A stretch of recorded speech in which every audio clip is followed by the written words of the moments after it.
If-else məntiqini biz Power Query-də öncəki dərslərimizdə sadəcə custom call hissəsində demişdik.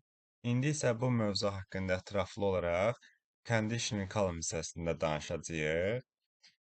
Bu funksiya vasitəsilə biz sütundakı dəyərlərə əsasən avtomatik şərtlər qura bilərik və nəticəni də yeni bir sütunda ala bilərik. Sırf conditional call məntiqi if-else-ə əsaslanır. Qiymət sütununa baxaq burada datamızda. Məsələn, bu sütuna biz conditional column tətbiq edək. Daxil oluruq və sütuna ad təyin edə bilərik buradan. Məsələn, qiymət aralığı yazaq. Və buradan biz lazım olan sütunu seçirik, qiyməti. Burada isə operatorlar seçə bilərik. Məsələn, bərabərdir, kiçikdir, böyükdür, kiçik bərabərdir, böyük bərabərdir və s. Mən seçirəm bərabərdir və böyük olsun 1000-dən.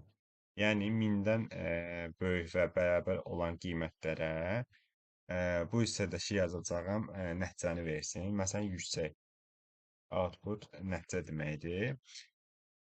Daha sonra add clause seçərək yeni bir if şərti yaza bilərəm burada. Bu birinci if şərtimiz idi. Bu isə ikincini yazıram bu hissədən. Qiymət seçdim. Yenidən seçirəm bunu. Yəni bərabər və böyük olsun. 500 seçdim. Bura isə orta. Üçüncü şərtimizi də həmçinin add clause-dan yeni bir şərt əlavə edib yaza bilərəm. Və ya else hissəsindən də sadəcə output-u yaza bilərəm. Bu nədir? Bizdə 1000 və 1000-dən böyük olan sətirlərdə yüksək görünəcək. 500 və 1000 arasında olanlar da orta. Bu isə else, yəni digər şərt. Yerdə qalan şərtimizdə sadəcə 500-dən aşağı olan haldadır və həmin sətirlərdə də aşağı görünəcək. Yəni buna əlavə bir if yazmağımıza çox da ehtiyac yoxdur. Çünki bir şərt qalır. Bu şəkildə nəticə çıxacaq. Daha sonra məsələn sadə bir if yazsaq, ölkələr üzrə görürük ki, Azərbaycan və digər ölkələr var. Daxil olub buradan növü yazıram məsəl üçün növ. Bu hissədən ölkəni seçirəm. Bura yəni mətn məlumatları da yazmaq olar. Yazıram əgər Azərbaycan olarsa yerli olsun. Əks halda xarici olsun. Yəni digər bütün ölkələrdə xarici çıxsın. İndi bunu əvvələ gətirək. Əgər Azərbaycan isə yerli, digər bütün ölkələrdə isə xarici nəticəsi çıxacaq. Həmçinin biz tarix sütununa da bunu əlavə edə bilərik şərti. Buradan gördüyümüz kimi sadəcə 2025-ci ilin ilk 4 ayını əhatə edir. Ona görə də 2-2 bölsək, sütun adını yazmasaq da olar. Satış tarixini seçirəm.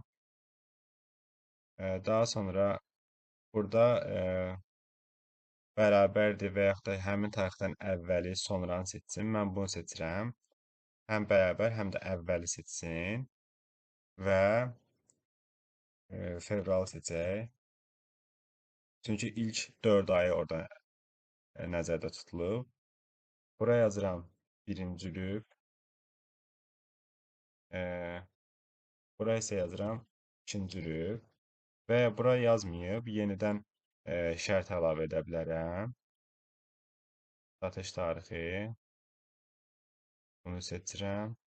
Və aprel ayını yazıram. Bura isə ikinci lüp. Əks halda olmaz yəqin ki. Gördüyünüz kimi birinci lüp, ikinci lüp, bunu bu hissəyə gətirək. Birinci lüp və ikinci lüp çıxdı.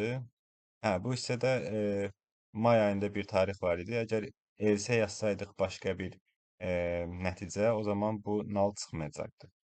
Conditional column ümumilikdə Məlumatları kateqoriyalara ayırmaq, qruplaşdırmaq və yeni məntiqi sütunlar yaratmaq üçün istifadə olunan Power Query-nin əsas əmrlərindən biridir.